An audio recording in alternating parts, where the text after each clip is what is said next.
Modified एसर्ड career progression, जिसके बारे में आप लोगों के बीच चर्चा करूंगा। मॉडिफाइड एसर्ड करियर प्रोग्रेशन स्कीम के तहत किन सैनिकों को बेनिफिट मिल सकता है, किन को बेनिफिट नहीं मिल सकता है और ये स्कीम कब से लागू है, उन सभी की जानकारी आज के वीडियो के माध्यम से देने वाला हूँ। लाखों लाख रक्षा कर्मचारियों को, रक्षा पेंशनर्स को इसका बेनिफिट मिल रहा है। यदि आपको नहीं मिला है तो आज की ये जानकारी आप लोगों के लिए अति महत्वपूर्ण है, तो ध्यान से वीडियो को आगे देखिएगा। विस्तृत चर्चा करूंगा कि किस प्रकार से आप इसे ले सकते हैं। उससे पहले मैं आप लोगों को एक वीडियो दिखाना चाहूंगा कि किस प्रकार से आपकी पेंशन एवं सैलरी में बढ़ोतरी होती है। ध्यानपूर्वक देखिएगा, मात्र 1 मिनट का वीडियो है, देखें स्क्रीन के माध्यम से। मैं कृष्ण गोपाल शर्मा, जिला छतरपुर, मध्य प्रदेश से हूँ। मेरी बेसिक पेंशन 24,400 थी। मैंने काफ़ी प्रयास किया लेकिन असफल रहा। फिर मेरी मुलाकात जालौन जिला के नागविंद सर से हुई। उन्होंने हमारी समस्या को समझा और समाधान भी किया। हमारी बेसिक पेंशन 24,400 से 26,900 हो गई, जिसका EES भी 82,000 रुपये प्राप्त हुआ। मैं राघवेंद्र सर का हृदय से आभार प्रकट करता हूँ। बहुत बहुत धन्यवाद, आपने हमारी सहायता की। जय हिंद।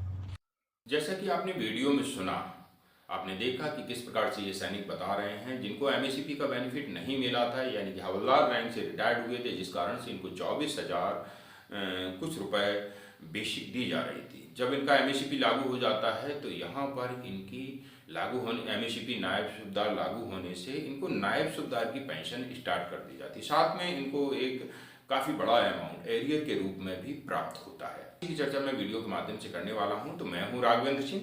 आज आप लोगों के बीच में बहुत ही महत्वपूर्ण modified asset career progression scheme के बारे में लेकर के आया हूं। बने रहिएगा और यदि हमारे चैनल के माध्यम से जानकारी अच्छी लगे तो इस चैनल को सब्सक्राइब करना बिल्कुल ना भूलें और इसे अन्य पुरुष सैनिक भाइयों तक जरूर शेयर करें, क्योंकि इस चैनल के माध्यम से आपको सही एवं सटीक जानकारी, साथ में पेंशन संबंधी समस्याओं के निराकरण, आप हमारे चैनल पर विजिट करके देखिएगा किस प्रकार से कश्मीर से लेकर के कन्याकुमारी तक इस चैनल के माध्यम से, जिसका नाम है सैनिक वेलफेयर एसोसिएशन जालौन चैनल, जिसके माध्यम से हजारों पूर्व सैनिकों ने अपनी पेंशन में सुधार करवाया है और रुका हुआ एरियर भी प्राप्त किया है। बिना देरी करते हुए वीडियो में आगे बढ़ता हूं।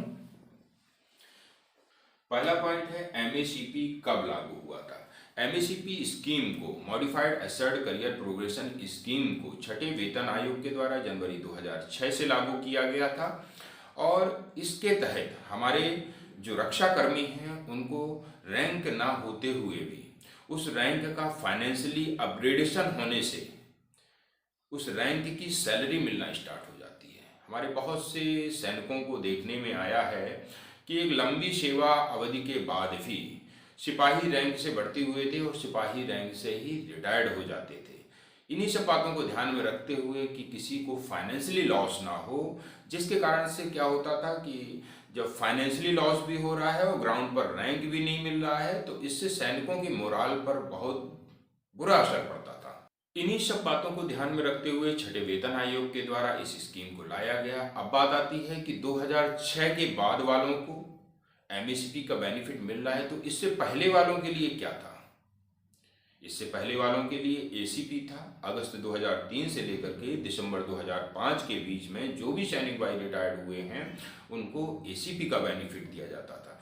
परंतु इस ACP स्कीम में कुछ एक कमियां थी जिसको मॉडिफाइड किया गया और मॉडिफाइड करने से ये बन गया मॉडिफाइड एसर्ड करियर प्रोग्रेशन स्कीम, जिसे जनवरी 2006 से लागू किया गया। दोनों में असमानताएं क्या थी कि ACP में मात्र सेवा अवधि के दौरान 2 ही फाइनेंशियली अपग्रेडेशन हो पाते थे, परंतु MACP में मुख्यतः हमारे सैनिक भाई को जो हवलदार रैंक तक सर्विस करते हैं, 24 साल तक सर्विस करते हैं, उनको 3 फाइनेंशियल अपग्रेडेशन मिल जाते हैं। यही अंतर था। अब वहीं पर दूसरी तरफ कुछ सैनिक भाई कह रहे हैं कि सर 2003 के बाद वालों को ACP लागू हो गया, 2006 के बाद वालों को MACP लागू हो गया और इससे पहले वालों के लिए क्या था। देखिए, ये गवर्नमेंट की स्कीम है और इस स्कीम को गवर्नमेंट ने जनवरी 2006 से लागू किया है, परंतु इसमें समानता नहीं रखी गई है जिस कारण से हमारे जो पुराने रिटायर्डी हैं, जो 90 के दशक के या 2003 से पहले के हैं, उनकी पेंशन और आज के जो सैनिक आ रहे हैं समान रैंक और लेंथ ऑफ सर्विस करते हुए, उनकी और इनकी दोनों की पेंशन में बहुत बड़ी असमानता देखने को मिल रही है। आए दिन जंतर मंतर पर हमारे सैनिकों का धरना प्रदर्शन लगा रहता है। आप देखते होंगे, चाहे अभी कभी वो 1 रैंक 1 पेंशन के संबंध में करते हैं और कभी इस एमएससीपी स्कीम को लेकर करते हैं, कभी वेतन आयोग को लेकर के करते हैं, तो कभी मिलिट्री सर्विस पे को लेकर के करते हैं। बहुत सारी असमानताएं हैं, परंतु सरकार बिल्कुल चुप है, मौन है, ना कोई संशोधन ना कोई जवाब। यदि आप आज आवाज उठाएंगे तो भविष्य में हो सकता है कभी ना कभी ये कानों तक आवाज पहुंचे।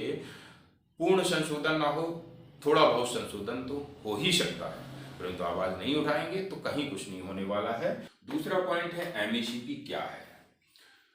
एमएससीपी क्या है? एमएससीपी स्कीम के तहत सर्विस के दौरान, सेवा अवधि के दौरान हमारे सैनिक भाइयों को मुख्यतः 3 फाइनेंशियली अपग्रेडेशन मिल जाती है। पहला 8 साल में एमएससीपी नायक, दूसरा 16 साल में एमएससीपी हवलदार, तीसरा 24 साल में एमएससीपी नायब सूबेदार। दूसरी तरफ यदि किसी का प्रमोशन उस तय समय से पहले हो जाता है या फिर डायरेक्ट रैंक से एंट्री होती है, जैसे कि कई सैनिक भाई हैं जो हवलदार रैंक से डायरेक्ट एंट्री करते हैं, और यदि हवलदार रैंक से एंट्री की है और इसके ठीक 8 साल बाद आपको प्रमोशन नहीं मिलता है, तो ऐसी कंडीशन में ये इस एमएससीपी स्कीम के तहत आपको एमएससीपी नायब सूबेदार का बेनिफिट लागू हो जाएगा। या फिर 3 साल में आप हवलदार बन जाते हैं, 5 साल में हवलदार बन जाते हैं। कहने का मतलब यही है, एक ही रैंक में यदि आपको 8 साल हो जाते हैं तो अगला एमएससीपी आपको लागू हो जाता है, यानी कि अगले रैंक का बेनिफिट इस स्कीम के तहत आपको लागू हो जाता है। यदि ये नहीं मिल रहा है तो भी आप इसके लिए अप्लाई करिएगा, परंतु ध्यान रहे आपका रिटायरमेंट 2006 के बाद का होना चाहिए। तीसरा पॉइंट है एमएससीपी मिलने पर क्या होगा। देखिए सिंपल सी बात है, एमएससीपी मिलने पर क्या होगा। मान लीजिए आप सिपाही हैं और 8 साल में आपको एमएससीपी नायक मिल जाता है, तो क्या होगा, आपका पे लेवल बढ़ेगा। सिपाही का पे लेवल है 3 और एमएससीपी नायक का पे लेवल है 4। जब आपका पे लेवल बढ़ेगा तो आपकी सैलरी में इंक्रीमेंट लगेगा, और इंक्रीमेंट लगेगा तो आपकी बेसिक सैलरी बढ़ेगी। बेसिक सैलरी बढ़ेगी तो इसके साथ आपका डीआर भी अमाउंट जो है वो भी ज़्यादा आएगा। इसके अलावा बेसिक पे से रिलेटेड जो भी अलाउंसेज हैं, जैसे कि एचआरए, इसके अलावा और भी बहुत सारे अलाउंसेज हैं जो कि बेसिक पर डिपेंड करते हैं, उन सभी में बढ़ोतरी होगी, और ये थोड़ी थोड़ी बढ़ोतरी करके आपकी कुल सैलरी में बहुत अच्छी बढ़ोतरी हो जाएगी। तो इस एमएससीपी स्कीम का सबसे बड़ा बेनिफिट यही है कि रैंक ना होते हुए भी आपको उस रैंक की सैलरी एवं पेंशन मिलना स्टार्ट हो जाती है। दूसरा बेनिफिट पेंशनर्स को कब है, जब हमारे सैनिक भाई रिटायरमेंट जाते हैं, तो रिटायरमेंट के समय मिलने वाले जो भी बेनिफिट हैं, जैसे कि ग्रेच्युटी, कम्यूटेशन, लीव इनकेसमेंट, इसके अलावा 50% जो आपकी पेंशन होती है तो आपकी सैलरी से ही निकाली जाती है। बेसिक सैलरी जो आपकी बनती थी उससे निकाली जाती है। जब आपकी ऑलरेडी सैलरी ज़्यादा होगी तो आपकी पेंशन भी ज़्यादा होगी। उसी प्रकार से जब आपकी बेसिक ज़्यादा होगी तो आपका कम्यूटेशन, ग्रेच्युटी, लीव इनकेसमेंट, ये सब चीज़ें आपको बढ़ करके मिलेंगी। तो ये इसका सबसे बड़ा बेनिफिट है। अलाउंसेज जब आपकी बेसिक सैलरी बढ़ जाएगी, आपका रैंक तो सिपाही है परंतु आप ले किसकी रहे हैं, हवलदार की सैलरी ले रहे हैं, और जब आप हवलदार की सैलरी ले रहे हैं तो बेसिक अधिक मिलेगी, और बेसिक अधिक मिलने से आपके जो इससे जुड़े हुए अलाउंस हैं वो भी आपको अधिक मिलेंगे। चौथा, एमएससीपी में क्या नहीं होगा। हाँ, ये हमारे कई सैनिक भाइयों का कहना है कि अगर एमएससीपी नहीं मिली तो क्या होगा। एमएससीपी मिलने से आपको हवलदार की सैलरी तो मिल सकती है, नायब सूबेदार की सैलरी तो मिल सकती है, बट आपको रैंक नहीं मिलेगा। आपको हवलदार रैंक की सैलरी मिलना स्टार्ट हो जाएगी 16 साल में, परंतु आपको जो ड्यूटियां हैं वो सारी की सारी आपको सिपाही वाली करनी पड़ेगी। उसी प्रकार से 24 साल में आपको नायब सूबेदार की सैलरी स्टार्ट हो जाएगी इस एमएससीपी स्कीम के तहत, परंतु आपको ड्यूटियां सारी हवलदार वाली करनी पड़ेंगी। आप ये नहीं कह सकते कि मेरी नायब सूबेदार की सैलरी आ रही है और मुझे नायब सूबेदार की ड्यूटी दी जाए, ये होता है इसमें। पांचवा, क्या एमएसीपी का असर पेंशन पर भी पड़ेगा? बिल्कुल सिंपल सी बात है। जब आपकी सैलरी बढ़ेगी और आपकी सैलरी बढ़ेगी तो आपकी निश्चित तौर पर पेंशन भी बढ़ेगी। आपका पे लेवल बढ़ेगा तो आपकी पेंशन तो बिल्कुल बढ़ेगी। पुराने समय में कई सैनिकों की सैलरी और पेंशन में देखने में आया कि सिपाही रैंक से भर्ती हुए उस सिपाही से रिटायर्ड हो गए, परंतु अब ऐसा नहीं है। सिपाही रैंक से भर्ती तो हुए हैं, परंतु 16 साल में जब या 17 साल में जब वो रिटायर्ड होंगे तो हवलदार की सैलरी लेकर के रिटायर्ड होंगे, हवलदार की पेंशन के साथ रिटायर्ड होंगे। इसके सारे बेनिफिट, फिर चाहे वो कैंटीन का बेनिफिट हो, चाहे कोई अन्य बेनिफिट हो, वो सारा हवलदार या नायब सूबेदार का बेनिफिट इस एमएसीपी स्कीम के तहत उनको मिलेगा। लेकिन यहाँ पर स्थायी रैंक उनका सिपाही रहेगा। अब छठा है, एमएसीपी की कंडीशन क्या है।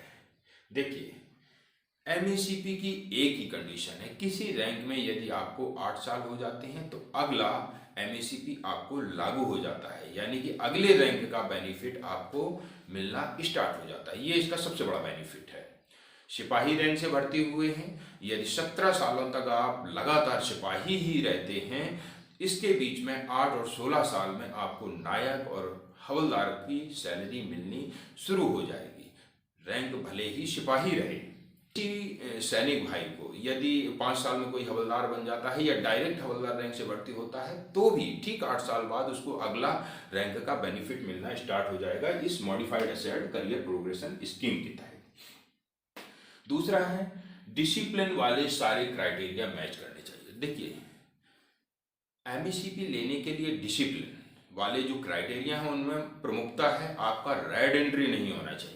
मेडिकल कैटेगरी एमएसीपी की कंडीशन को बाधित नहीं कर सकती है। फिर मेडिकल कैटेगरी चाहे आपकी टेम्परेरी हो चाहे आपकी परमानेंट हो। दूसरी तरफ प्रमोशन कैडर और प्रमोशन को यदि आपने अनविलिंग किया है, ये भी एमएसीपी की कंडीशन को बाधित नहीं कर सकते हैं, यानी कि आपको एमएसीपी मिल करके रहेगा। परंतु कुछ एक गलतियां हो जाती हैं। कैसी गलतियां हो जाती हैं? जैसे कि आपको एमएसीपी हवलदार 16 साल में मिल गया, एमएसीपी हवलदार मिल गया, इसके बाद में आपका प्रमोशन कैडर आया, आपने उसको अनविलिंग कर दिया। एमएसीपी हवलदार का बेनिफिट मिलने के बाद में यदि आप प्रमोशन कैडर या प्रमोशन को अनविलिंग करते हैं तो आपसे इस एमएसीपी हवलदार को छीना नहीं जा सकता, इसे आपसे कोई छीन नहीं सकता। परंतु एमएसीपी नहीं मिला है, 16 साल में एमएसीपी हवलदार लागू होना है और 15 साल में ही प्रमोशन कैडर आ गया, प्रमोशन आ गया, उस समय आपने यदि प्रमोशन या प्रमोशन कैडर को अनविलिंग कर दिया तो 16 साल में जो आपको एमएसीपी हवलदार का बेनिफिट मिलना है वो नहीं मिल पाएगा। तो ये गलती हमारे सैनिक भाई अधिकतर करते हैं। पहले अपना एमएसीपी ले लीजिए, इसके बाद में आप चाहे तो प्रमोशन को अनविलिंग करें या फिर प्रमोशन को कैडर को अनविलिंग करें, कोई फर्क नहीं पड़ेगा। और यदि इससे पहले आपने प्रमोशन या प्रमोशन कैडर को अनविलिंग किया तो निश्चित तौर पर मान लीजिए कि आपको एमएसीपी का बेनिफिट नहीं मिल पाएगा। वहीं दूसरी तरफ यदि बटालियन कमांडर चाहे तो अपने हिसाब से उसको ये बेनिफिट दे सकता है, फिर चाहे आपने प्रमोशन को अनविलिंग किया हो और चाहे प्रमोशन कैडर को अनविलिंग किया हो, कोई फर्क नहीं पड़ेगा। तीसरा है एसीआर। एसीआर में आपके नंबर कम हैं ज़्यादा हैं कोई इफेक्ट नहीं पड़ता, बस आपने शर्त पूरी कर रखी हो कि आपकी कोई रेड एंट्री नहीं हो, दूसरा एक ही रैंक में आपको 8 साल हो गए हों तो आपको एमएसीपी लागू हो जाता है। एजुकेशन का भी इस एमएसीपी पर कोई असर नहीं पड़ता है, चाहे आप हाई स्कूल पास हों चाहे आप ग्रेजुएशन कर चुके हों, इससे इसका कोई लेना देना नहीं है। तीसरा है मैप रीडिंग। मैप रीडिंग आपने कर रखी हो या ना कर रखी हो, इसका भी एमएसीपी पर कोई असर नहीं पड़ता है। सिंपल सी ये चीजें मैंने आप लोगों को बताई, इनको जरूर ध्यान रखिएगा। अब 7वां पॉइंट है जो कि सबसे अहम पॉइंट है, जिसको लेकर के हमारे बहुत से सैनिक भाई गलतियां करते हैं। मैंने इस पॉइंट में भी, छठे पॉइंट में भी आपको वो कवर कर दिया है, परंतु पुनः आपको स्पष्ट किए देता हूं अनविलिंग के संबंध में। अनविलिंग फॉर प्रमोशन, यदि आपने प्रमोशन को अनविलिंग किया है, एमएसीपी का हक नहीं मिला है और उसी समय यदि आपका प्रमोशन आ जाता है और आपने उसको अनविलिंग कर दिया तो निश्चित मानिए कि भविष्य में मिलने वाला एमएसीपी आपको नहीं मिल पाएगा। अनविलिंग फॉर प्रमोशन कैडर, 16 साल में एमएसीपी हवलदार मिलना है और 15 साल में आपका प्रमोशन कैडर आ जाता है और प्रमोशन कैडर को आप अनविलिंग कर देते हैं तो भी आपको एमएससीपी का बेनिफिट नहीं मिल पाएगा। अनविलिंग नहीं किया तो उसे विलिंग माना जाएगा। हाँ, कुछ एक सैनिक भाई, जैसे कि जनवरी 2006 से इस एमएससीपी स्कीम को लागू किया गया था छठे वेतन आयोग के द्वारा, उसके तुरंत बाद कुछ सैनिक रिटायर्ड हुए थे। उस समय ये बिलिंग अनबिलिंग जैसा कोई चक्कर नहीं हुआ करता था।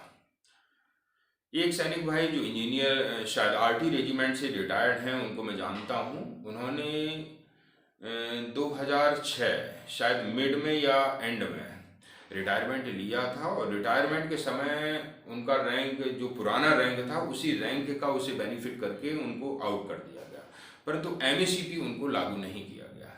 आज आप देखिएगा लगभग 20 साल बाद 19 साल बाद उन्होंने इस एमएससीपी के हक को प्राप्त करने के लिए दोबारा से जब उन्होंने मेरे चैनल पर वीडियो देखे तो उनके अंदर जिज्ञासा हुई क्यों ना मैं भी इस हक को प्राप्त करूँ।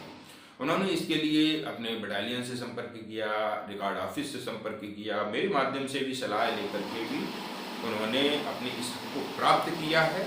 और आगे कभी उनसे संपर्क होगा तो मैं उनसे आप लोगों की बात भी कराऊंगा कि किस प्रकार से उन्होंने अपने इस हक को प्राप्त किया है। यानी कि उन्होंने अनविलिंग नहीं किया था। यदि किसी ने अनविलिंग नहीं किया है, सिग्नेचर नहीं किए अनविलिंग पर, तो उसे विलिंग माना जाएगा। क्या माना जाएगा? विलिंग माना जाएगा। यदि आपने अनविलिंग पे सिग्नेचर कर दिए हैं तब तो फिर आपको विलिंग नहीं माना जाएगा। आखिरी पॉइंट है, जो एमएससीपी मिल गया है, जैसा कि मैंने आपको बताया था, अभी कुछ देर पहले बताया था, जो एमएससीपी आपको मिल गया है उसे आपसे कोई नहीं छीन सकता है। ऐसा नहीं है कि आपको 16 साल में एमएससीपी हवलदार का बेनिफिट मिल गया और 16.5 साल में आपका प्रमोशन या प्रमोशन कार्डर आता है और आपने अनविलिंग कर दिया तो पहले वाले 6 महीने पहले जो एमएससीपी हवलदार का बेनिफिट मिला है वो आपसे छीन लिया जाए। कोई नहीं छीन सकता है, लेकिन बस ध्यान रहे कि एमएससीपी जब तक ना मिल जाए, जब तक आपको प्रमोशन या प्रमोशन कार्डर को अनविलिंग नहीं करना है। इसलिए ये ध्यान देने वाली बातें हैं। यही गलतियां हमारे बहुत से सैनिक भाई कर जाते हैं। स्टेपिंग अप ऑफ पे, जब आपको एमएससीपी मिलेगा, एमएससीपी मान लीजिए कोई सैनिक भाई है जिसको नायक रैंक में 8 साल हो जाते हैं और जब 8 साल हो जाते हैं तो अगला बेनिफिट एमएससीपी हवलदार का मिलेगा। एमएससीपी का हवलदार का बेनिफिट मिलने से उसको हवलदार का इंक्रीमेंट मिलेगा, यानी कि हवलदार की सैलरी स्टार्ट हो जाएगी। और हवलदार की सैलरी स्टार्ट हो जाएगी, रैंक नहीं मिलेगा बट हवलदार की सैलरी स्टार्ट हो जाएगी। और सैलरी स्टार्ट होगी तो इससे जुड़े हुए जो भी अन्य अलाउंसेज हैं विद डीआर के, आपकी टोटल सैलरी में बहुत अच्छी बढ़ोतरी देखने को मिलती है। इसके बाद में यदि आपका मान लीजिए 16 साल में आपको एमएससीपी हवलदार मिल गया, इसके बाद में 16.5, 17 या 18 साल में आपको हवलदार रैंक ग्राउंड पर मिल जाता है, तो उस कंडीशन में आपको अलग से इंक्रीमेंट नहीं दिया जाएगा, क्योंकि ऑलरेडी आप हवलदार का इंक्रीमेंट ले चुके हैं। इसलिए कुछ सैनिक भाइयों को ये भी डाउट रहता है कि सर मैंने एमएससीपी हवलदार लिया, अब इसके बाद में जब मुझे हवलदार रैंक मिला था उसका इंक्रीमेंट नहीं मिला। तो भाई 2 बार नहीं हो सकता है, आपको ऑलरेडी 1 बार रैंक का बेनिफिट मिल गया है, दोबारा नहीं मिलेगा। आई होप कि आपको एमएससीपी से जुड़े हुए सारे पॉइंट समझ में आ गए होंगे। कब से लागू है, किन सैनिक भाइयों को लागू है और कौन कौन सैनिक भाई ले सकते हैं और कितना बेनिफिट लागू है, क्या क्राइटेरिया है, वो तमाम जानकारी आज के वीडियो के माध्यम से मैंने आप लोगों को बताई। समझ में आ गया होगा और फिर भी समझ में नहीं आया तो कमेंट सेक्शन के माध्यम से मुझसे प्रश्न कर सकते हैं। दिनों से हमारे सैनिकों का प्रश्न था कि सर एक बार अपने चैनल के माध्यम से एमएससीपी स्कीम के बारे में, मॉडिफाइड एसर्ट करियर प्रोग्रेशन के बारे में बता दीजिएगा, क्योंकि अन्य चैनलों पर बताया तो जाता है बट घुमा फिरा के बताया जाता है।